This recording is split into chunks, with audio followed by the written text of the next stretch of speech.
Au TEP à toutes et à tous, madame, messieurs, chers téléspectateurs, dans cette nouvelle édition de Sagesse Kamite, nous avons le privilège d'ouvrir les portes d'une parole rare, profonde et enracinée.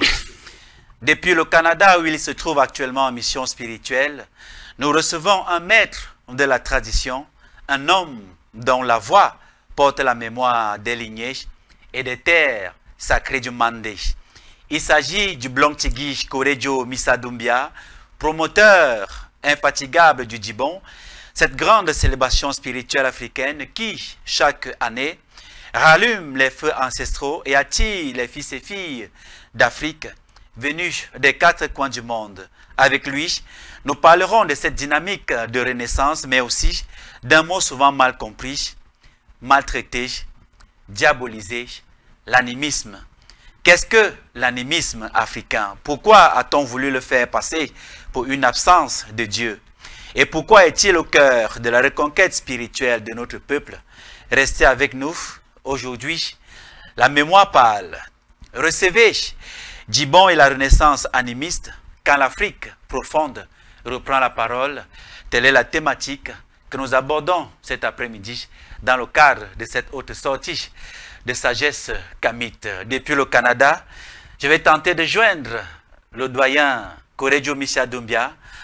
Ôtez pas toi, doyen, et bienvenue sur les antennes de Kemet Télévision pour la toute première fois. C'est un honneur pour moi de te recevoir.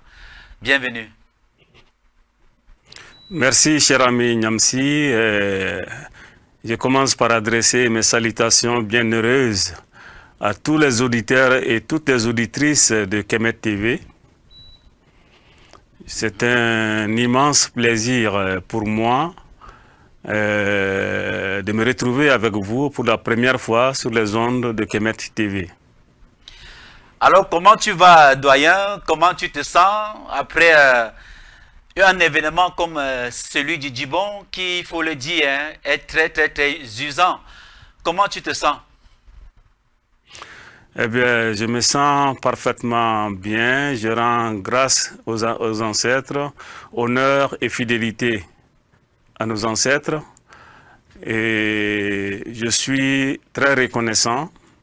Et aujourd'hui, après le Djibon, qui a été un événement effectivement fatigant, je suis venu prendre un petit temps de repos auprès des Africains de la diaspora nord-américaine. Donc, je suis très heureux d'être parmi mes nombreux enfants, frères, petits frères, qui se trouvent actuellement en Amérique du Nord, loin du continent mère. Voilà, que nos ancêtres méritants nous guident et nous accompagnent tout au long de cette nouvelle production. Alors, Blontigui, je vais commencer par cette première question qui concerne justement le Djibon. Peux-tu nous situer historiquement et spirituellement le Djibon? Quels en sont les fondements traditionnels dans la spiritualité du Mandé, par exemple? Bon, je commence d'abord par le mot Blontigui que tu as prononcé. Blontigui, dans la langue bamana du Mali, veut dire le chef ou bien le premier responsable du vestibule ancestral. Et vous savez que l'enseignement, tout ce qui se passe de sérieux au Mandé se passe dans le blon. Il y a une espèce de vestibule, une espèce de case à deux portes. Et c'est là que toutes les décisions importantes sont prises. Et nous, quand on a créé notre mouvement culturel, nous avons voulu nous inspirer de la tradition du Mandé. Au lieu de dire président, nous disons Blontigui. Donc, pour que les auditeurs de là-bas comprennent mieux, Blontigui, en français, on peut dire le président du mouvement culturel. D'accord. Bon, la genèse du Djibon. Vous savez, le mot Djibon est un mot bamana. C'est un mot qui se retrouve dans plusieurs langues en Afrique de l'Ouest, que ce soit en bamanankan, en maningakan, en djoula, en mandinko, et tous ces peuples-là disent Djibon. Djibon, ça veut dire verser de l'eau. Verser de l'eau, c'est un culte, c'est un acte cultuel africain qui consiste à prononcer des paroles sacrées, à dire nos doléances, à faire nos appels sur l'eau avant de la verser sur terre. Donc c'est un rituel qu'on retrouve dans toutes les cultures africaines, de Dakar à Bamako, en passant par Abidjan, Douala, jusqu'en Afrique du Sud. Tous les peuples africains se retrouvent dans le rituel de Djibon, qui est la libation. Donc, ce n'est pas nouveau. La libation existe. Justement. Ce rituel de l'eau, qui est l'architecture rituelle du Djibon. L'architecture rituelle du Djibon, c'est... Avant d'arriver à l'architecture du Djibon, je voulais faire un peu la genèse. D'accord. Comme vous l'avez demandé dans la première question. D'accord. Vous savez que le Mali, depuis plus de 10 ans, est confronté à une guerre de prédation qui a commencé en 2012. Et quand le Mali a été attaqué, toutes les confessions religieuses du pays ont organisé des prières. Mais on n'a pas vu d'effet significatif de ces prières-là. C'est pour ça, nous, en tant que mouvement culturel, nous avons décidé de nous référer à ce que nos ancêtres faisaient depuis les temps immémoriaux. C'est-à-dire que quand vous êtes dans des difficultés, vous avez fait tout ce que vous pouvez faire physiquement, intellectuellement, mais vous n'avez pas pu obtenir un résultat. En ce moment-là, vous vous référez aux forces spirituelles. Vous vous référez aux entités spirituelles que vous ne voyez pas. Donc, les autres confessions religieuses ayant fait ce qu'elles pouvaient et qui n'a pas abouti, nous avons décidé de recourir à une vieille pratique ancestrale qui est le Djibon. Donc, nous avons organisé le premier Djibon à Bamako. C'est notre association Maya Blue qui est l'initiatrice de ce truc, de ce Djibon. Nous avons fait la première édition en juin 2019. Et presque toute l'Afrique s'est retrouvée dans ce que nous avons fait. Et la seconde année, nos amis de Côte d'Ivoire, de Burkina Faso, de Guinée, ont organisé simultanément avec nous le Djibon. Et même nos amis de la diaspora en France et au Canada ont organisé aussi le Djibon à partir de 2020. Donc c'est à partir de 2020 que le Djibon est devenu véritablement un culte international. Ça a été internationalisé en 2020. Donc, vous savez, c'est un culte très ancien qui existe dans le patrimoine spirituel africain, mais le fait de l'organiser de façon collective et faire au nom de tout un pays, c'est notre association Maya Blue qui l'a initié en 2019. Et les gens ont vu que c'était une très bonne chose. Les gens ont vu des résultats immédiats. Donc, les ennemis qui attaquaient notre pays, les ennemis intérieurs, les ennemis extérieurs, ils ont tous, dès qu'on a fini le Djibon, ils ont tous eu des problèmes. Les extérieurs qui attaquaient, certains ont eu des accidents, d'autres ont eu des problèmes internes chez eux qu'ils ne pouvaient pas résoudre et qui ont fait qu'ils nous ont oubliés. Les ennemis internes, certains ont perdu le pouvoir, d'autres sont morts, d'autres sont devenus fous, d'autres ont quitté le pays. Donc, le résultat était immédiat et sans appel. Donc, dès lors, les autres ont vu et le Djibon est devenu aujourd'hui un événement international célébré dans plus de 20 pays à travers le monde. Nous avons voulu garder le mot Djibon pour que on s'entende bien. Parce qu'il y a l'équivalent dans toutes les langues africaines, mais pour qu'il n'y ait pas de division dans nos rangs, pour que nous parlions de la même chose, tout le monde a été d'accord, en tout cas tous les pays qui célèbrent jusqu'à aujourd'hui, tout le monde a été d'accord qu'on garde le vocable Djibon, verser de l'eau. Dji, c'est l'eau dans la langue bamanankan. Bon, ça veut dire verser. Djibon, verser de l'eau. Mais on ne verse pas l'eau comme ça. On prononce des paroles dessus. On prononce nos vœux dessus. Et voilà comment le Djibon a été initié et internationalisé. Nous sommes, cette année, nous avons célébré la 7e édition au mois de juin. Donc, au mois de juin 2026, ça va être la 8e édition. Nous espérons que nos amis de l'Afrique centrale qui n'ont pas encore eu peut-être l'écho du Djibon seront impliqués dans l'édition 2026 du Djibon. À partir donc, de voilà un peu la télévision, genèse. justement, on en fera la promotion, doyen. Ça, nous le souhaitons franchement parce que nous souhaitons que le Djibon soit le culte célébré par tous les Africains et tous les Afro-descendants, quel que soit le lieu de leur résidence, exactement comme Noël et Pâques sont célébrés par les chrétiens à travers le monde, exactement comme Ramadan et l'Aïd el-Fitr sont célébrés par les musulmans à travers le monde. Donc c'est vraiment une fierté pour nous d'avoir initié un culte authentiquement africain qui a été accepté par beaucoup de pays africains et que nous célébrons ensemble la même journée, à la même heure, en synchronisation partout dans le monde. Exactement.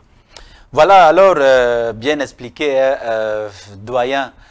Venons-en justement à l'architecture rituelle du Djibon. Quelle est l'architecture rituelle du Djibon? Quelles sont les étapes majeures, les entités invoquées, les rôles des prêtres et même des femmes, et beaucoup plus même des jeunes également dans cet événement? Bon, l'architecture rituelle, bon, c'est un mot nouveau que je découvre avec toi. Donc, en tout cas, je vais parler de l'organisation du Djibon. D'accord. D'abord, le Djibon, quand on dit Djibon, le Djibon existe en individuel, mais c'est que nous, on fait le premier dimanche de juin chaque année, parce qu'il faut bien retenir cette date, le premier dimanche de juin chaque année. Parce que nous sommes encore dans des États qui ne donnent pas beaucoup de valeur au culte africain. Donc, nous avons choisi le premier dimanche de juin parce que si on avait choisi un autre jour, ce serait un jour de travail et on aurait moins de monde. C'est pour ça qu'on a choisi le premier dimanche de juin. Et pourquoi juin? Juin, c'est l'entrée de l'hivernage en Afrique de l'Ouest.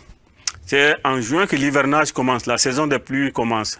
Et dans les temps très anciens, avant que la saison des pluies commence, nos ancêtres faisaient des invocations pour que la saison agricole soit bonne, pour qu'il y ait de bonnes pluies, pas trop de pluie, pas moins de pluie, et pour que tout se passe bien durant l'hivernage.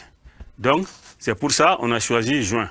Le premier dimanche, parce que nous sommes dans des États encore dont les dirigeants n'ont pas pris conscience de l'importance d'être soi-même. C'est pour ça qu'on a choisi dimanche, comme dimanche est un jour férié. Voilà le jour. Maintenant, où on fait le Djibon? Comme nous avons dit, ce n'est pas un culte individuel, c'est un culte collectif. Nous le faisons pour invoquer les problèmes des pays que nous vivons, pour faire appel à nos ancêtres, résoudre les problèmes de notre communauté et tout ce qui est problème collectif. Et en plus de ça, quand on a fini d'invoquer les problèmes collectifs, ensuite, les doléances individuelles peuvent venir. Vous avez vu que cette année, les gens individuellement ont apporté un poulet, certains ont apporté un bouc, d'autres ont même apporté un bœuf pour leurs doléances.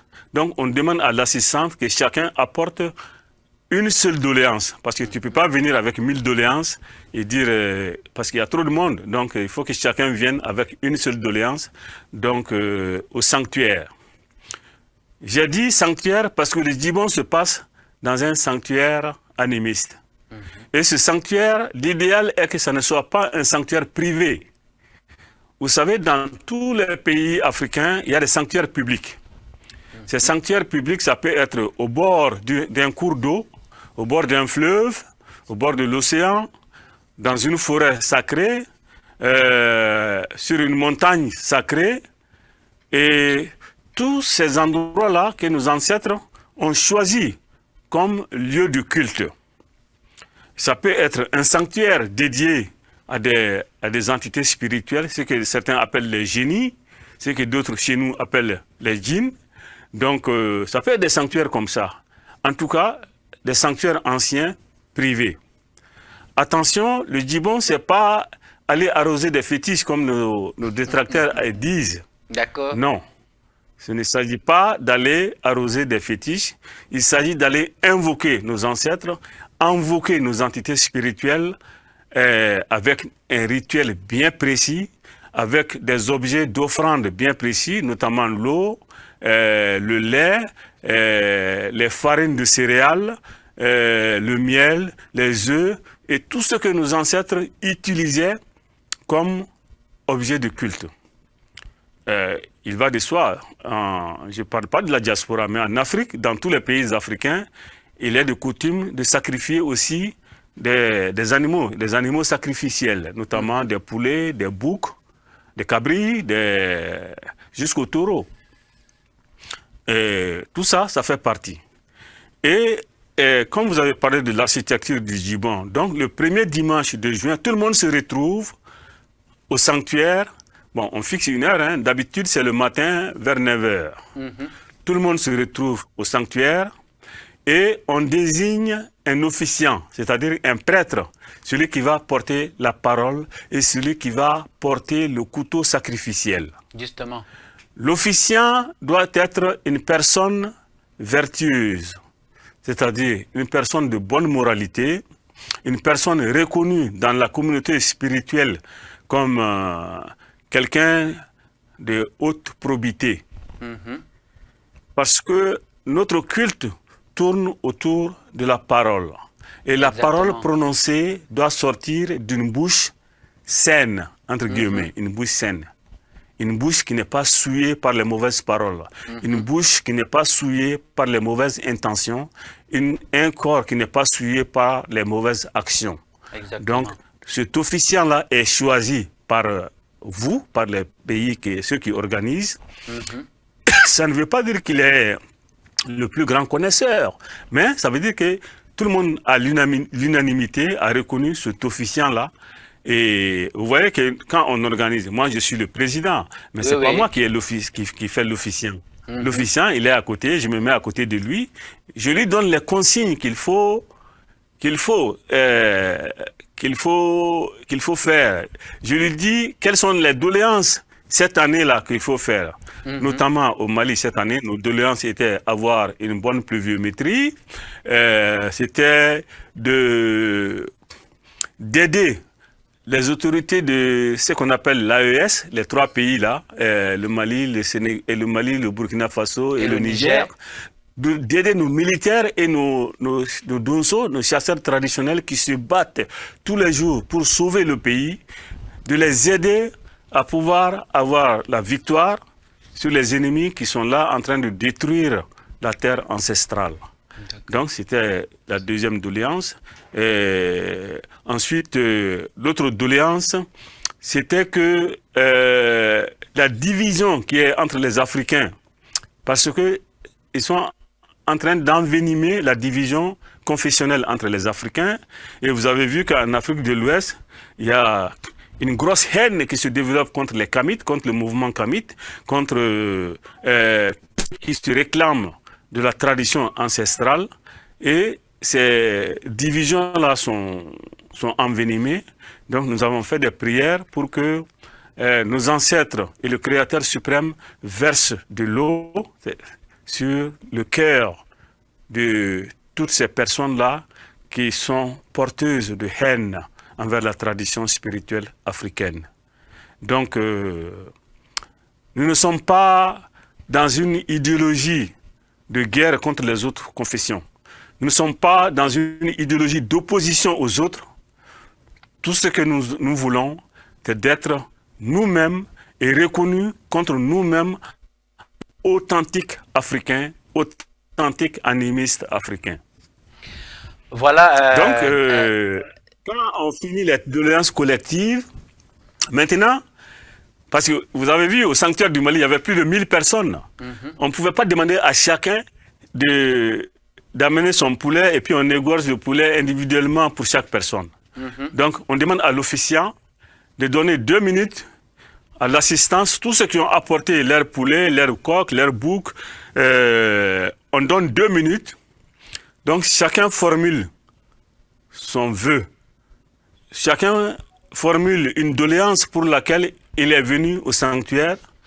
Et ensuite, on fait lever plusieurs tenanciers de couteaux, plusieurs sacrificateurs pour égorger les poulets. Et on fait une bénédiction collective sur a été formulé comme doléance. Exactement. Ceux qui sont venus pour question de maladie, ceux qui sont venus pour chômage, parce qu'ils sont au chômage, ceux qui sont venus parce qu'il y a des parents en prison, ceux qui sont venus parce qu'il y a d'autres difficultés, parce qu'ils n'ont pas de conjoint. Vous savez, les doléances sont diverses. Exactement. Donc chacun a formulé sa doléance, des bénédictions collectives pour couvrir tout ça, et on confie au sanctuaire, aux entités. Et c'est ainsi que on conclut la cérémonie. Donc voilà grosso modo l'architecture générale. Et après ça, on se retrouve au bord du sanctuaire, on prononce des discours pour expliquer à la foule qui est venue, pour expliquer à la nation c'est quoi le djibon, quel est l'objectif du djibon, comment c'est venu. Et ensuite, les animaux qui ont été sacrifiés sur le sanctuaire. Cette année au Mali, on avait sacrifié 2 taureaux, 4 boucs et 257 poulets. Donc, on a préparé tout ça et on mange tout sur place et ensuite, on rentre à la maison. Donc, tout le monde est content. Les ancêtres sont contents. Et l'année prochaine, les gens qui ont formulé des vœux, les gens qui ont formulé des souhaits, si les souhaits sont réalisés, ils apportent encore une offrande de remerciement aux ancêtres et aux génies protecteurs. Donc voilà grosso modo l'architecture. S'il y a des points qui vous ont échappé, je suis prêt à rentrer dans les détails. D'accord, doyen. Peut-être la dernière question avant d'entrer dans le vif du sujet qui est notre thématique du jour, à savoir l'anémisme. Aujourd'hui, quelle transformation observe-t-on autour du djibon depuis son avènement en 2019? Quelle est sa résonance justement auprès de la jeunesse et de la diaspora afro-descendante? Actuellement, tu es au Canada. Est-ce que l'écho du djibon arrive déjà jusqu'au Canada? Je commence même par remercier la diaspora canadienne, la diaspora européenne et toute la diaspora nord-américaine, parce que si nous avons pu tenir le djibon jusqu'à cette édition, c'est essentiellement grâce aux apports, aux contributions des membres de notre mouvement qui se trouvent en Europe, en Amérique du Nord. Donc, nous la remercions ici. Et le djibon, aujourd'hui, présente beaucoup d'intérêt pour la diaspora africaine, plus que les enfants qui sont restés sur la terre africaine même.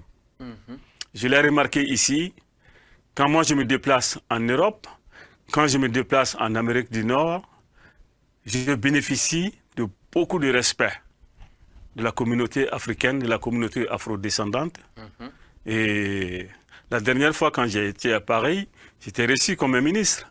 Donc ça prouve que les Africains de la diaspora ont beaucoup d'intérêt envers les cultes africains. Ce sont nos enfants, ce sont nos frères et sœurs qui ont pris conscience de l'hostilité des sociétés étrangères à l'Afrique et qui ont décidé d'être eux-mêmes. Bon, donc dans la diaspora, il n'y a aucun problème. Ils sont très motivés. Tout le monde connaît presque maintenant le djibon.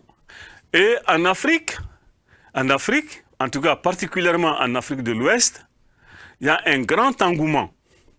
Et je vais vous dire, quand nous avons fait la première édition du djibon à Bamako en 2019, bon, on était peut-être une quarantaine de personnes. l'année suivante, quand les amis de la Guinée ont fait, ils étaient peut-être 7 personnes seulement. Bon, chaque année, le nombre de participants augmente. Et les 2 dernières années, en 2024 et 2025, le nombre de participants à Bamako seulement, il y avait plus de 1000 personnes dans le même sanctuaire. Mais imaginez, ça a été aussi fait dans d'autres villes comme Sikasso et d'autres villes du Mali.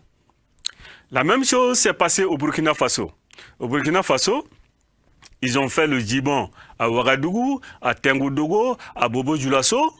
Et dans chaque sanctuaire, il y avait du monde. En Côte d'Ivoire, à Abidjan, bon, ils n'ont pas encore bien décentralisé en Côte d'Ivoire, mais la communauté animiste, traditionnaliste de Côte d'Ivoire a célébré à Abidjan. Il y avait plus de 500 personnes cette année au sanctuaire de Ndotré. En Guinée, c'était pareil. Donc, en Afrique de l'Ouest, le djibon est parti. Même si aujourd'hui, le Blontigi disparaissait, le djibon ne va jamais disparaître. C'est un culte qui est lancé pour de bon en Afrique de l'Ouest.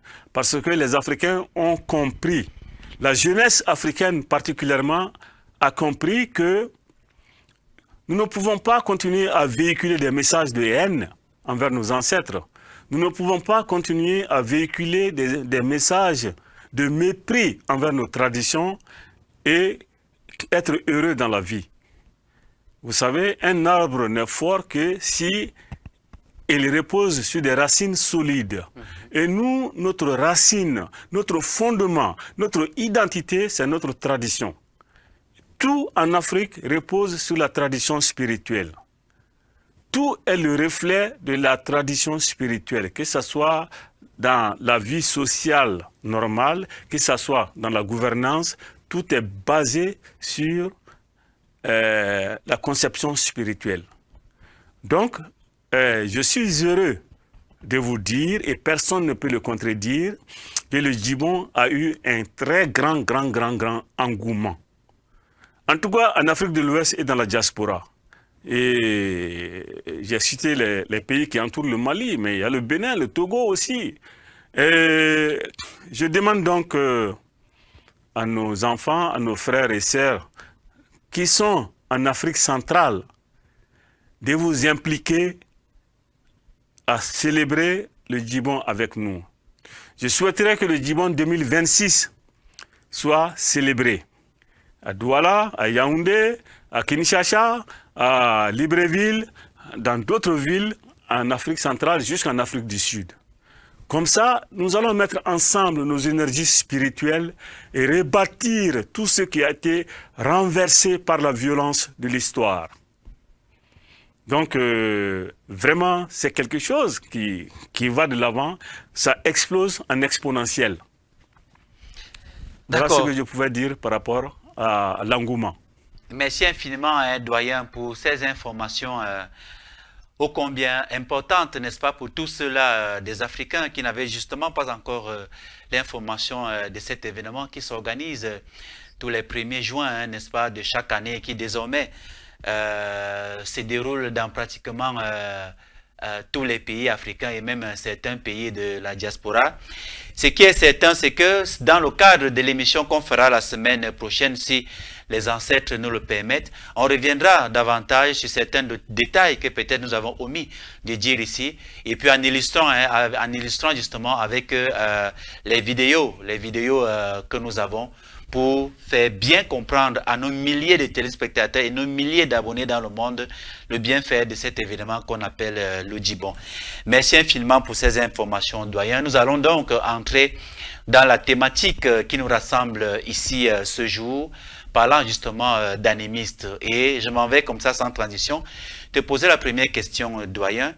Dans le langage courant, l'animisme est souvent caricaturé. Mais dans ta perspective initiatique, qu'est-ce que l'animisme africain?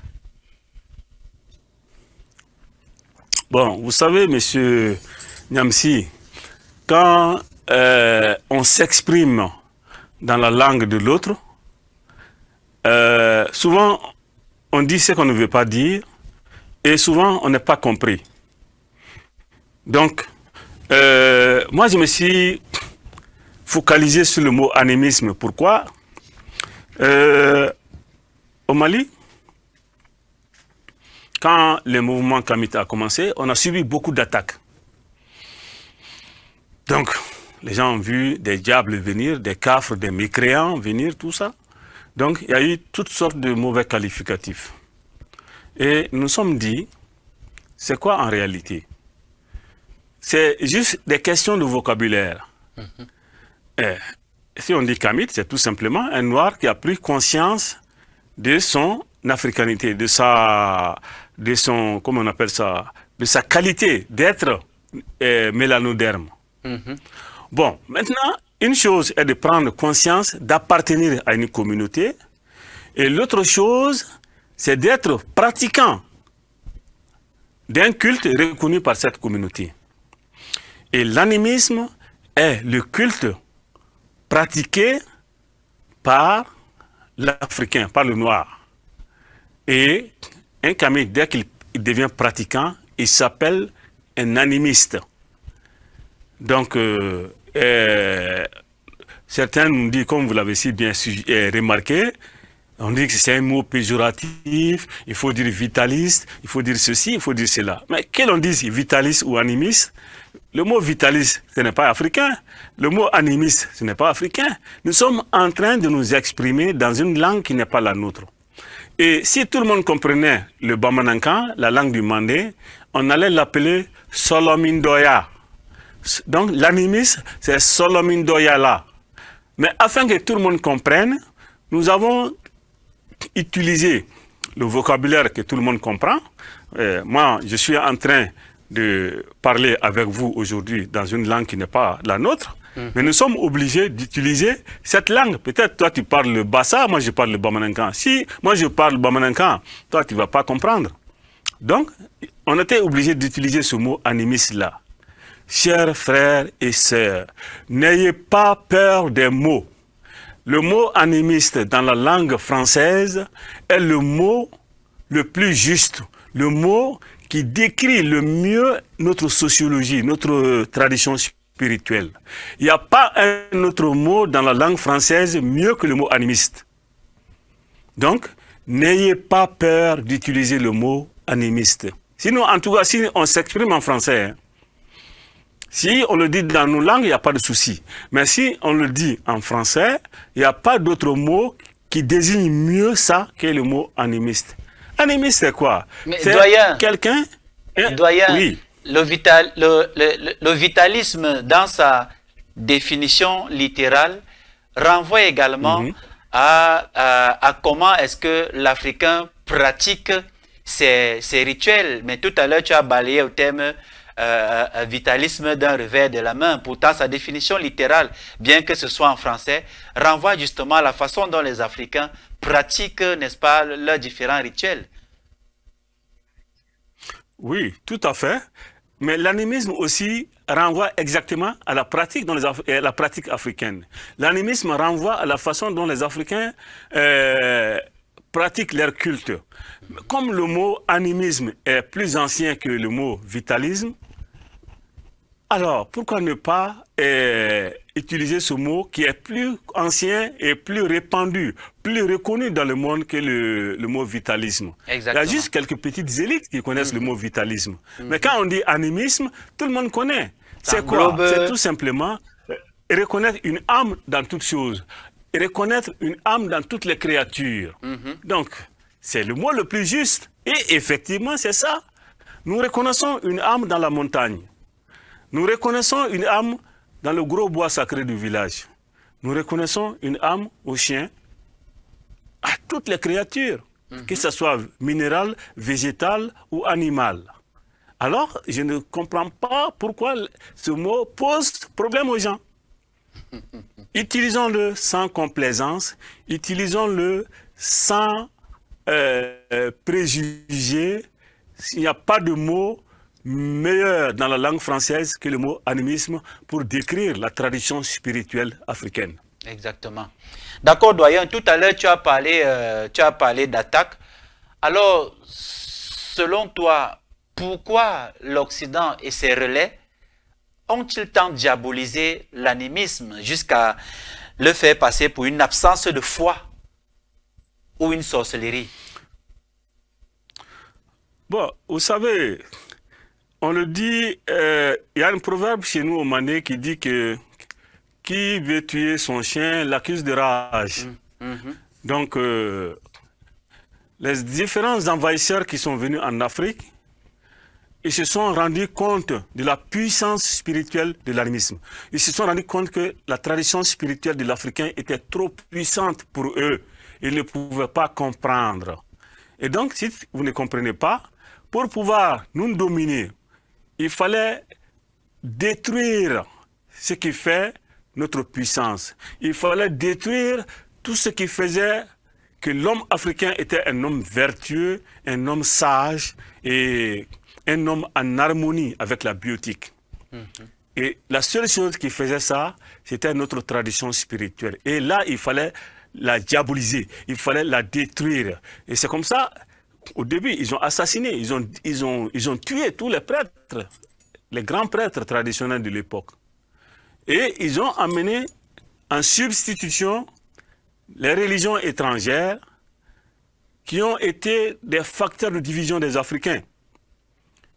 Ils ont, en tout cas, je ne connais pas l'Afrique centrale, mais chez nous, en Afrique de l'Ouest, les religions ont été des facteurs de division. Elles ont sémé la haine jusqu'au fond des familles. Donc, quelqu'un qui devient pratiquant d'une religion venue d'ailleurs, il voit son frère animiste comme comment dire, un mécréant, un ami du Satan. Un rebut de la société. Tous les mauvais qualificatifs que vous voyez. Voilà, c'est ça. Donc, il fallait détruire. Donc, c'est une guerre idéologique. Et c'est de bonnes guerres pour eux. Mais pour nous, ce n'est pas bon pour nous. Il faut que nous soyons maintenant intelligents et retournons à ce que nous sommes, à notre tradition spirituelle authentique. C'est ça qui fera la force de l'Afrique. Tant que nous sommes en train de demeurer dans cette errance spirituelle, dans ce vide spirituel, l'Afrique ne va jamais s'en sortir. Jamais, je vous le dis. D'accord, doyen. Dans la vision animiste, justement, quelle est la nature du divin? Quelle relation entre Dieu, les ancêtres, les éléments et les génies de la nature? Vous savez, dans la tradition spirituelle animiste, nos ancêtres ont eu l'honnêteté intellectuelle de ne pas dire qu'ils ont rencontré un Dieu quelque part qui les a parlé. Nos ancêtres n'ont jamais dit ça. Ils se sont tout simplement dit que quand on regarde la beauté de la nature, quand on regarde la complexité de la nature, ça ne peut pas provenir du néant. Il a fallu une force qui a créé tout ça. Et cette force-là, comme aucun de nous n'était là au début, mais tous les peuples ont imaginé quelle était la force première qui était là, qui a créé tout ça. Et cette force première, certains ont donné un nom, d'autres n'ont pas donné un nom. En tout cas, nous, en Afrique de l'Ouest, nous avons donné des noms à cette force première-là. Nous, les Bamana, on appelle ça Dambarama ou Damari. C'est une fois disent qu'il est. Il y en a qui disent Klocholo. En Côte d'Ivoire, ils disent quoi? Nyamia. Donc, les Peuls disent Guéno. Donc, dans toutes les langues africaines, vous allez trouver un mot pour désigner cette force primordiale primaire. Bon, maintenant, comme personne ne l'a vu, personne ne sait où cette force-là se trouve. On ne sait pas si c'est un être physique ou bien juste une énergie.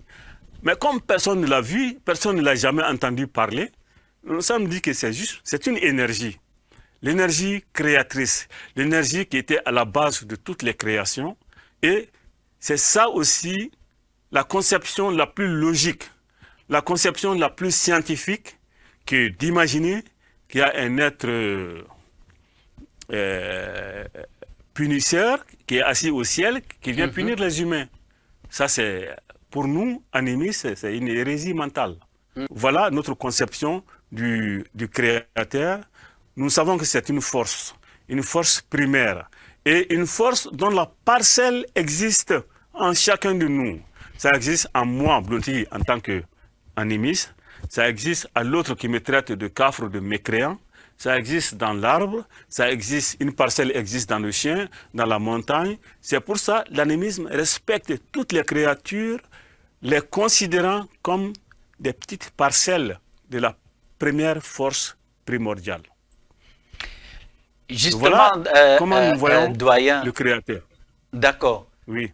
Quelles sont donc les lois ou les principes qui régissent le monde invisible, par exemple, selon la pensée animiste? Peut-on parler d'une science spirituelle africaine?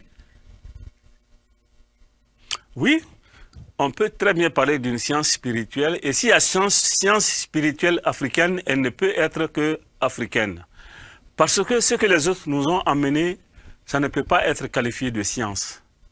Mais ce que l'Africain a compris, on sait que ça c'est la science spirituelle. Chez nous, le Créateur ne parle à personne, mais il nous donne des langages. Le langage du Créateur, c'est quoi? Quand vous voyez les nuages dans le ciel, ça veut dire qu'il va pleuvoir. Et quand il pleut, ça veut dire levez-vous, allez-y cultiver vos champs. Voilà le langage du Créateur. Et quand vous tombez malade, vous ressentez que votre corps ne va pas bien et vous devez prendre un médicament pour se soigner. Vous devez faire des soins pour sortir de cette maladie. Et si vous ne le faites pas, vous allez mourir. Et ça, c'est la loi. Quel que soit, que vous soyez blanc, jaune, rouge ou vert, ça, c'est la loi. Voilà la loi du Créateur, voilà la parole du Créateur. Quand vous avez faim, vous sentez le besoin de manger, mais vous devez manger. L'appel du corps, c'est ça la parole du Créateur. Si vous ne mangez pas, vous allez mourir de faim. C'est ça la loi. Ce n'est pas en faisant une prière des choses que ça va changer cette loi. Cette loi, elle est unanime et inchangeable et valable partout. Voilà comment la communication se fait avec nous. Donc, il y a des lois fondamentales, des lois intangibles que le Créateur a fait. Et chaque créature doit se soumettre à ces lois-là. Bon, ce n'est pas parce que tu manipules bien l'informatique que tu vas avoir un enfant. Pour avoir un enfant, le Créateur a dit que tu dois t'accoupler avec une femelle pour avoir un enfant. C'est ça la parole de Dieu. Donc, tous les exemples que je vous ai donnés là sont les paroles du Créateur pour nous. Mais c'est pas comme le Créateur n'est pas un humain pour parler. Dire que le Créateur a parlé pour nous, c'est une hérésie. Donc, vous l'avez qualifié comme un humain. Mais il vous montre des signes, il vous montre des lois implacables de la création et vous devez absolument respecter ces lois-là pour être en conformité avec le Créateur, avec la force primordiale. Et cette force primordiale, c'est comme le grand patron, hein? C'est comme le grand patron de votre usine. Vous êtes actuellement au Cameroun. Si vous avez besoin d'une carte d'identité, vous n'allez pas voir le président Biya. Hein? Le président Biya, c'est le grand patron. Il a désigné un département. Bon, si un Camerounais a besoin de passeport, allez-y ici. Si vous avez des problèmes avec la justice, chers Camerounais, allez-y là-bas, dans le département de la justice, et etc., etc. Plusieurs trucs ont été créés comme ça. Et voilà exactement comment le Créateur a agi. Il a créé des divinités secondaires qui gèrent les différents départements, qui gèrent les différents besoins. Donc c'est pour ça que nos ancêtres, avant, ils pensaient que il y a d'ailleurs des divinités pour la pluie, des divinités de la chasse, des divinités de l'agriculture, et tous les domaines d'activité de la vie avaient leur divinité. Tant qu'on respectait ça, on était en harmonie avec la nature. Depuis que les religions sont venues nous dire que ça c'est la superstition, ça c'est la mécréance, ça c'est de l'idolâtrie, l'Afrique est tombée dans la déchéance. Et tant que nous ne retournons pas à cette vision du monde qui a fait la force de l'Afrique pendant des milliers d'années, nous allons rester dans cette déchéance-là. Donc, est-ce que ces divinités, la force suprême en Afrique, ces divinités peuvent-elles être nos ancêtres Parce que nous nous adressons toujours à nos ancêtres. Non, non, attendez, je ne suis pas encore arrivé aux ancêtres. D'accord. J'ai parlé du Créateur suprême, j'ai parlé des divinités secondaires, et ensuite, il y a les ancêtres qui sont le troisième niveau de hiérarchie. Donc, les ancêtres sont des âmes, des esprits qui ont quitté les corps physiques et qui sont dans un monde intermédiaire entre le Créateur suprême et le monde visible, physique que nous vivons. Donc, nous ne voyons plus. Toi, Nyamissi, qui est là, assis à la télévision, moi, qui suis assis ici, le jour où on va mourir là, notre corps va rester ici sur la terre, ça va pourrir, tout le monde va voir. Nous autres resterons sous la terre. Mais il y a quelque chose qui va sortir de nous, qui est notre être véritable intrinsèque. Certains l'appellent l'âme, l'esprit. Et ça, cet esprit-là, qui est notre être véritable, il ne meurt pas. Donc, l'idée de la vie éternelle est partie de là. Et les religions l'ont copié comme si nous, on ne connaissait pas ça. Alors que ça vient de nous. Donc, ça sort de nous, ça va dans un monde invisible et qui connaît ce qui est en haut et qui est encore en relation énergétique avec ce qui est en bas, ce qu'ils ont laissé, c'est-à-dire leur descendance. Donc, nous, quand nous avons des doléances à adresser au Créateur, bon, on ne se tourne pas vers l'Est pour faire des génuflexions. On ne se tourne pas devant, on ne s'agenouille pas devant une statue. On s'adresse à nos ancêtres pour dire, moi, Blontigui, j'ai tel problème aujourd'hui, cher ancêtre, je suis ta continuation ici sur terre. Cher ancêtre, je sais que tu es dans le monde invisible, tu me vois, et la façon dont moi je t'aime, je sais que tu m'aimes plus que ça, tu connais mes problèmes, alors aide-moi à résoudre ces problèmes-là.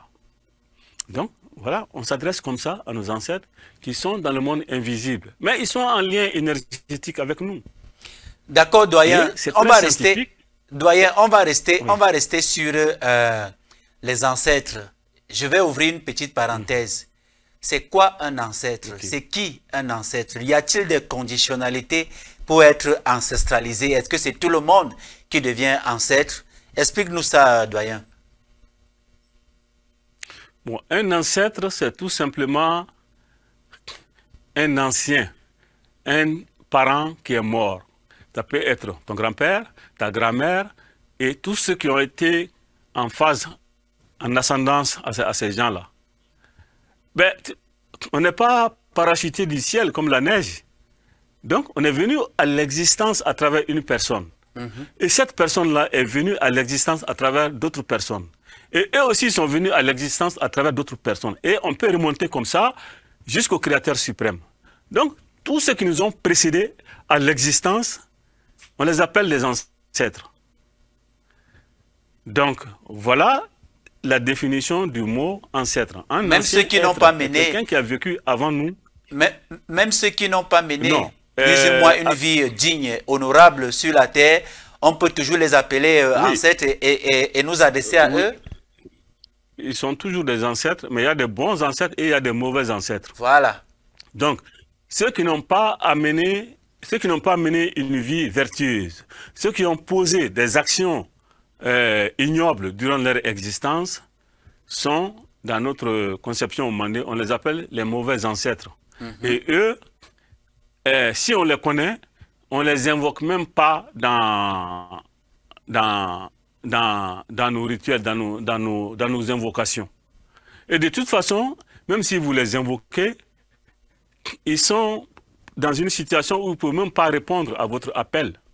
Parce que si vous avez posé des actes horribles, des actes véritablement ignobles, chez nous, au mandin traditionnel, on ne faisait pas vos funérailles comme il faut. Donc, souvent, on renversait ta case sur toi, hein, ou bien on faisait des gestes qui disent que, bon, vraiment, tu as passé une existence ignoble, donc tu ne mérites pas d'être ancêtre. Et des gens comme ça, quand ils meurent, je vous ai dit que la mort, ça signifie que l'esprit, l'âme sort du corps et va dans le monde invisible. Et eux, ils ne vont pas dans le monde des ancêtres. Leur esprit va, ça erre, ce sont des esprits en errance, ce sont des esprits que les gens peuvent invoquer pour faire du mal et ils finissent dans les ravins du monde des esprits. C'est comme dans la poubelle du monde des esprits. Donc voilà les mauvais ancêtres. C'est pour ça qu'on a toujours dit qu'il faut faire du bien.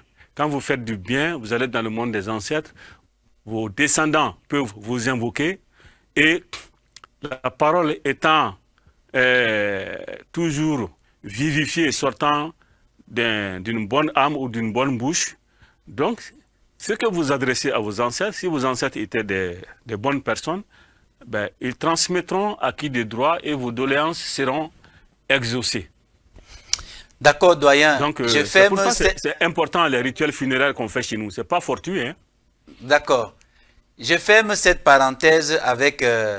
tout à l'heure, tu as parlé de maladie. Lorsqu'on est malade, il faut se soigner pour être en bonne santé. Tout à fait. Ce qui n'est pas faux. Mais est-ce que la prière aussi ne peut-elle pas guérir, doyen? La prière entendue ici, n'est-ce pas comme la volonté par un initié comme toi d'envoyer des paroles qui se transforment en ondes positives notamment et qui va jusqu'à chez son destinataire et contribue à réparer le tort, le dysfonctionnement qu'a causé la maladie dans le corps d'un individu. Est-ce que la partie de la prière aussi, ça ne passe pas? Oui, mais quand je dis quand vous êtes malade, il faut se soigner, la prière fait partie aussi des médicaments. Se soigner, je n'ai pas spécifié, je n'ai pas dit qu'il faut faire un antibiotique ou une vitamine ou un anti-inflammatoire. La prière fait partie des remèdes. Donc, il y a des maladies qui peuvent être guéries par la prière. Notamment les maladies provoquées par des désordres de comportement. Les maladies, vous savez que la plupart de nos maladies sont d'ailleurs provoquées par les désordres dans le comportement. Parce que, je vous l'ai dit précédemment, il y a des lois qui sont fixées là, par le Créateur. Si une fois que vous transgressez ces lois, ben, vous êtes en infraction. Et l'infraction est punie, même dans la société humaine. Quand vous brûlez un feu rouge, le policier vous prend et vous punit. De la même chose, un aliment qui est avarié, qui est contaminé, si vous mangez ça, vous allez avoir la diarrhée ou une autre maladie. Exactement. Voilà des choses qu'on peut guérir. Mais la maladie peut aussi être provoquée par un envoûtement, une mauvaise parole provoquée par quelqu'un. Et ce genre de maladie, on peut très bien guérir par ce que vous avez appelé les prières. Bien que le mot prière n'est pas très approprié. Exactement, c'est un mot de convention qu'on utilise comme ça. Oui. D'accord, doyen. Revenons sur le filet de notre émission. En quoi l'animisme offre-t-il justement une forme de liberté spirituelle, de responsabilité individuelle par opposition aux religions, de dogmes et de salut? Mon cher ami, la vraie liberté spirituelle, c'est l'animisme.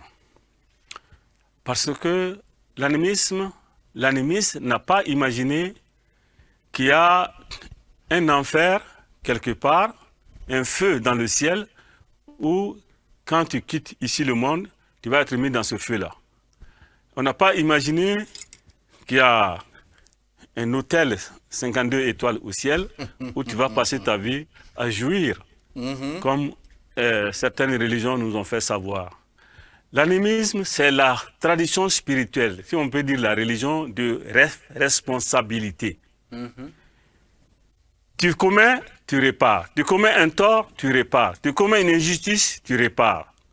Et tu es responsable parce que je vous ai donné des exemples. Quand tu es malade là, tu ne te soignes pas. Tu as failli à ta responsabilité. Et cette défaillance fera que tu vas mourir. Donc, s'il pleut, tu as vu que les premières pluies sont tombées. Toi, tu es paysan, tu t'es assis. Tu dis, je vais faire les prières. Mais ça ne va pas résoudre ton problème. Il faut que tu sois responsable. Tu prends ton instrument de culture, tu vas labourer ton champ. C'est ça la responsabilité. Donc, l'animisme a toujours responsabilisé nos gens. Et l'animiste n'avait pas peur de la mort. L'animiste savait que je me comporte bien. quand je meurs, je vais aller dans le monde des ancêtres, je serai un ancêtre méritant, voilà. Mais on n'a pas pensé qu'il y avait le feu. Mais les régions sont venues nous mettre l'idée de feu, la torture par le feu, et ça a créé la peur dans le cœur de l'Africain. Ça a créé la peur dans l'âme de l'Africain, et aujourd'hui, l'Africain est devenu un être poltron, un être qui a peur même de son nombre. Mais un animiste n'avait pas peur comme ça. Mais vous-même, regardez-vous, hein, au Cameroun, là, il y a plein de peuples, là, les Bassa, les Bamoun, les Beti, les Sawa et tout. Les ancêtres de ces peuples-là, est-ce qu'eux, ils n'étaient pas plus braves que vous aujourd'hui au Cameroun? Exactement. Ils avaient l'âme plus solide que vous. Et la même chose au Mali ici, nos ancêtres étaient des gens vaillants, ils n'avaient pas peur. C'était des gens d'autorité. Mais aujourd'hui, on est tous devenus des poltrons, des choses. C'est ça, c'est la religion qui a amené ça. Donc, ils ont créé dans notre mental la peur, et la peur de l'enfer là. Tu te dis, il y a beaucoup de jeunes qui veulent devenir animistes. Mais ils m'écrivent, ils me disent, mais et si je meurs, je vais aller dans le feu de l'enfer. Donc, enlevez cette idée de votre tête, chers Africains. Et devenez vous-même. La peur, c'est ça qui paralyse plus que tout. Ils n'ont plus besoin de mettre des chaînes autour de nos cous, hein. La chaîne qu'ils ont mis ici, là, la peur. Et non seulement la peur, ils ont mis la méchanceté dans le cœur de l'Africain. L'Africain est devenu aujourd'hui méchant, jaloux. Tout simplement, c'est la religion qui a amené ça. Parce que c'est l'idée de religion, là. Moi seul, je vais aller au paradis. Tant pis pour ma femme, mes enfants, mon père, ma mère. Mais moi, je vais aller au paradis. Vous voyez? C'est que ça a mis dans notre tête. Donc, il n'y a pas de religion plus responsable que l'animisme. Et je peux passer une journée à en parler, mais je vais m'arrêter là. J'espère que tu as compris l'idée. J'ai très bien compris, doyen, mais j'ai une autre préoccupation. Est-ce que ce discours-là ne contribue pas quand même à pousser l'Africain à avoir une certaine rectitude?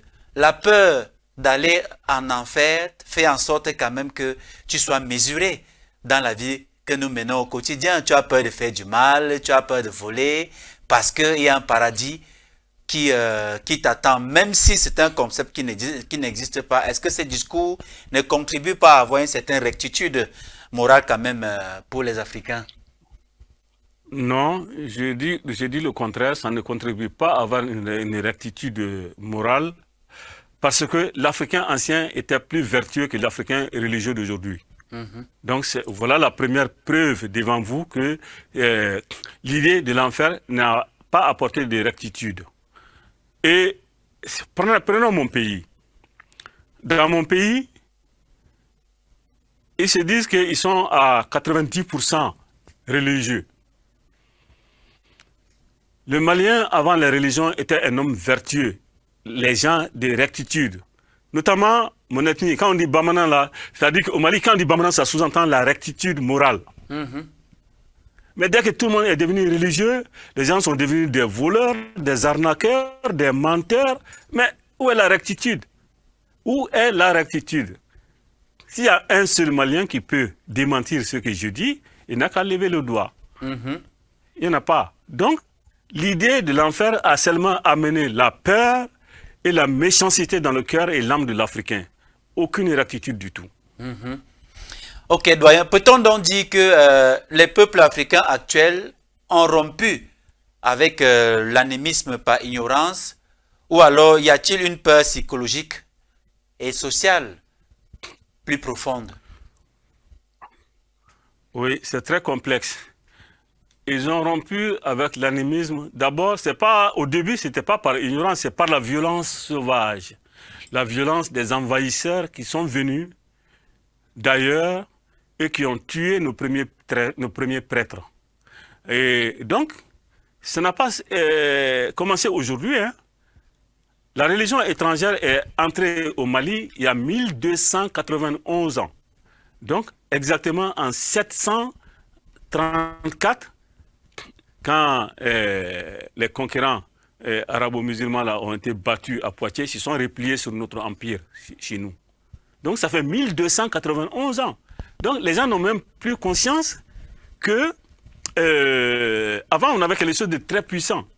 Donc, en ce moment-là, ils ont utilisé toutes sortes de violences. Et quand ils sont arrivés à nous détruire par la violence, bon, maintenant, vous savez, quand tu renverses quelqu'un, tu terrasses quelqu'un par la violence, tu ne peux pas éternellement le dominer. Il faut le dominer par l'esprit. Il faut le dominer par le mental. Et c'est ça qu'ils ont utilisé à partir d'un certain moment à formater nos gens, à les transformer mentalement. Et aujourd'hui, l'Africain est devenu culturellement modifié, tellement modifié qu'il est devenu plus arrogant dans la religion des autres que les créateurs de ces religions-là même. Plus zélé dans la religion des autres que les créateurs de ces religions. Et ils le font aujourd'hui, ce n'est plus la violence physique, mais c'est par le sophisme, c'est par le discours, c'est par l'argent, la corruption qu'ils le font. Et c'est clair et évident. Et ils ont toujours eu la parole. Vous avez dit dans votre émission, l'Afrique reprend la parole. Je pense que ce mot-là, vous l'avez... C'est pas moi qui vous ai dit ce mot, c'est vous qui l'avez dit. L'Afrique reprend la parole. Ça veut dire que c'est eux qui avaient la parole et nous, on s'était tués. Donc, ils ont eu l'ascendance sur nous.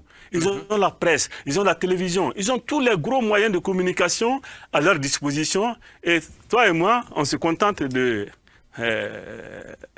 web TV. Vous voyez? Donc, c'est ça. C'est ça le fond du problème.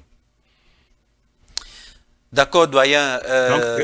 Peut-être deux dernières questions avant de sortir et te laisser aussi te reposer.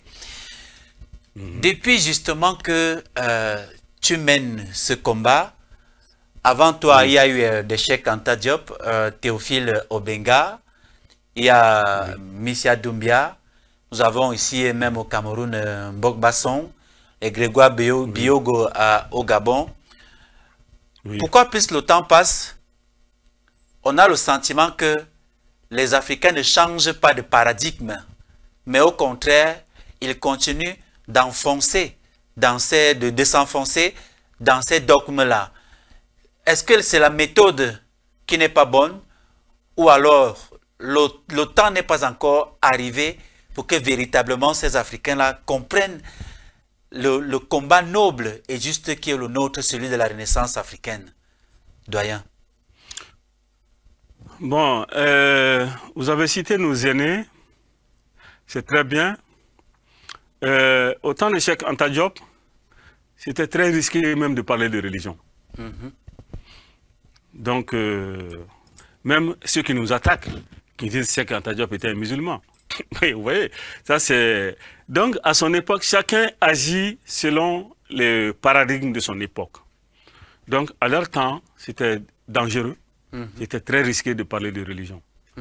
Mais depuis les années 90, nous avons été les initiateurs de ce mouvement de renaissance africaine avec des amis qui sont en France, dans la diaspora surtout. Et encore, dans les années 90, moi je me rappelle, quand je faisais des publications concernant la religion, à peine s'il y avait une ou deux personnes qui réagissaient. Et aujourd'hui, quand moi je fais des publications, il y a des centaines, sinon des milliers qui réagissent. Exactement. Donc, contrairement à ce que vous pensez que ça stagne, moi, je pense au contraire que ça part. Ça, le mouvement est irréversible. Et bon, dans tout mouvement, il y a un départ, il y a une période difficile de stagnation. Ensuite, il y a l'exponentiel. Et bientôt, nous allons atteindre une masse critique. Beaucoup de gens sont d'accord avec nous, en tout cas en Afrique de l'Ouest. Mais certains encore ont peur de s'afficher. Ils savent que vous avez raison. Moi-même, j'ai des parents qui me l'ont avoué. Vous avez raison, tout ce que vous dites, c'est vrai. Mais moi, j'ai passé 50 ans, 60 ans de ma vie à suivre la religion. Et quand on dit que j'ai subitement changé, ça fait quelque chose. C'est pour ça, nous avons décidé de travailler sur la jeunesse. Et nous sommes convaincus que la jeunesse, le message passe maintenant. Heureusement, nous remercions la technologie, les réseaux sociaux qui nous permettent aujourd'hui, que vous, au Cameroun, moi au Mali, on puisse se parler. Et c'est avec ça que le réveil va s'amplifier. Donc, ne pensez pas que le mouvement stagne. Au contraire, ça s'amplifie. Je vous ai donné l'exemple du Djibon. La première année, quand nous avons fait, on était 40 personnes à peine. Et la 6e année, on était plus de 1000 personnes. Et dans différentes villes. Voilà un exemple parfait et concret du fait que les choses bougent. Et je suis convaincu que le Djibon sera célébré en Afrique centrale. Très bientôt, justement, doyen. Peut-être la dernière question pour sortir. Alors, pour celui ou celle qui veut aujourd'hui retourner vers cette voie ancestrale, que doit-il ou elle doit comprendre en premier? Quels sont les premiers pas concrets à poser? Parce qu'une chose est de dire tout ce que nous disons. Bon, maintenant, s'il y a ceux qui veulent changer de veste et décider de nous suivre, ils commencent par quoi? Notamment, rentrer à l'animisme. Voilà, il faut commencer d'abord par se poser les bonnes questions. Commencer par se poser des bonnes questions, commence par dire que l'Afrique, un continent qui fait 30 millions de kilomètres carrés. L'Afrique, le continent le plus riche de la planète. L'Afrique, le continent qui compte le plus de jeunes valides sur la planète. Comment se fait que ce continent qui a plus de potentiel, des richesses, des ressources minières par rapport à tous les autres continents de la planète, que ce continent est le dernier de la planète? Posez-vous la question. Il n'y a pas de réponse. La réponse, c'est l'aliénation mentale de l'Africain, doublée à la trahison de l'élite politique africaine. Voilà les deux facteurs qui ont posé, qui font que aujourd'hui nos enfants sont dispersés aux quatre coins du monde, sachant que nous sommes dans des pays qui sont beaucoup moins riches que l'Afrique potentiellement. Donc, voilà la première question. Pourquoi nous sommes en retard? Pourquoi l'Afrique ne s'est pas développée? Et quand vous vous posez cette question, vous allez dire, les religions qui sont venues nous envahir, qu'est-ce que nous avons pu, quel est le profit que nous avons pu tirer de ça?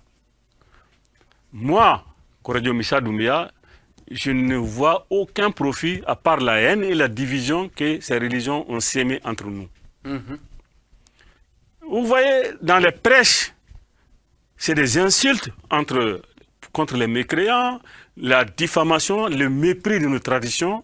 Mais vous ne verrez jamais, en tout cas au Mali, en Guinée, en Côte d'Ivoire, en Afrique de l'Ouest, un traditionnaliste se lever pour insulter les autres confessions. Donc, nous sommes un peuple de grande sagesse. C'est cette grande sagesse-là que nous devons réhabiliter. La guerre, ce n'est pas... La guerre de confession, ce n'est pas africain. Moi, je suis Bamana de Komon, de Komotigi. Mais je ne vais pas me lever pour aller imposer le Komon au Bassa, au Cameroun, ou au Beti, ou au Bamoun, ou au Bamileke. Je ne le ferai jamais. Un Bassa ne se lèverait pas du Cameroun pour venir m'imposer le Mbok au Mali. Ça ne se fera pas. Donc, nous sommes des peuples de grande tradition. La seule chose qui nous bloque là, comme je vous l'ai dit tout à l'heure, c'est la peur. L'Africain est devenu poltron à cause de l'inoculation là, de la peur, le virus de la peur envoyé par les religions. Enlevons ce virus de la peur et l'Africain va retrouver sa vitalité, sa force mentale, tout ce qui a fait la grandeur de l'Afrique avant les envahissements. D'accord, Koredio Micha Doumbia, quel est le dernier message que tu adresses à la jeunesse africaine, cette jeunesse-là qui est le fer de lance de cette Afrique que nous tous voulons digne, noble et responsable pour sortir définitivement de cette émission? Je dirais tout simplement, jeunesse de l'Afrique, continuons à nous cultiver. Continuons à découvrir qui sont nos ancêtres, qu'est-ce que nos ancêtres ont fait dans le temps. Et quand je parle de nos ancêtres, ne vous bornez pas seulement au temps de domination de l'Afrique, mais avant que l'Afrique ne soit dominée, qu'est-ce que nos ancêtres ont fait? Et une fois que vous avez fait ce pas-là, vous allez découvrir qu'il y a certaines choses qui faisaient la force de l'Africain. Et essayez de découvrir tout ce qui faisait la force mentale de l'Africain. Et Cheikh Anta Diop a dit qu'il y a l'unité culturelle de l'Afrique. Et je me suis rendu compte qu'effectivement, il y a l'unité culturelle de l'Afrique.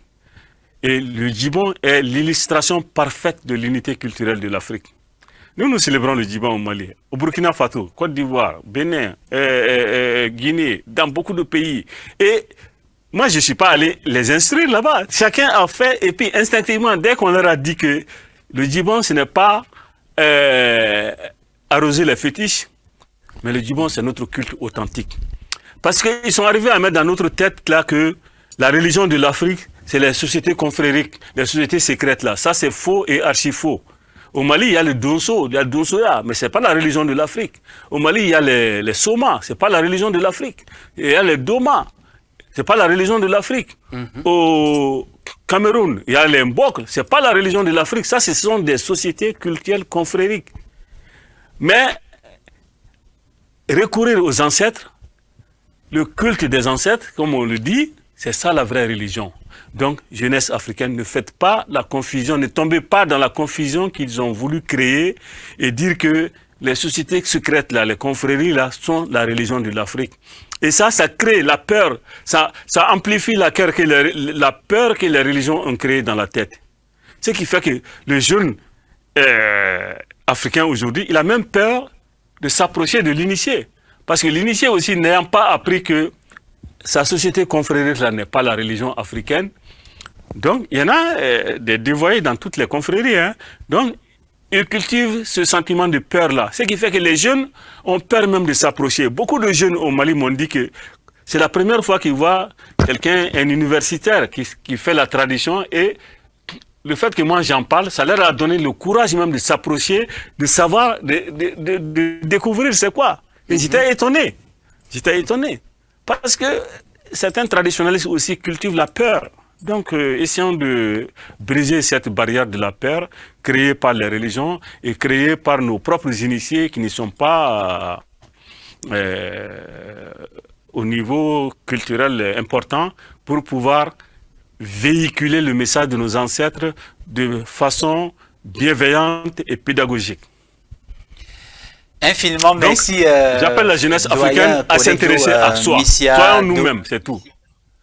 Oui. Infiniment merci de nous avoir accordé un peu de temps, consacré un peu de temps, n'est-ce pas, pour échanger sur une thématique sur les antennes de Kemet Télévision dans le cadre de l'émission Sagesse Kamit. Et je souhaite vivement, doyen, que ça se perpétue, que pratiquement toutes les semaines, n'est-ce pas, à travers différentes thématiques, qu'on te retrouve justement sur les antennes de Kemet Télévision pour continuer de diffuser cette connaissance-là. Tu en as déjà beaucoup pour faire. Tu continueras davantage à offrir tant que les ancêtres te garderont en santé. Donc, infiniment merci à toi et j'espère te revoir la semaine prochaine. Doyen, on reviendra sur quelques détails du Djibon et on en profitera pour diffuser deux vidéos qui ont été prises là-bas, doyen. Merci beaucoup. Merci à tous. Merci à tous les auditeurs. Ok. Voilà, madame, monsieur, chers téléspectateurs, cet après-midi, la parole ne s'est pas simplement exprimée, elle s'est incarnée.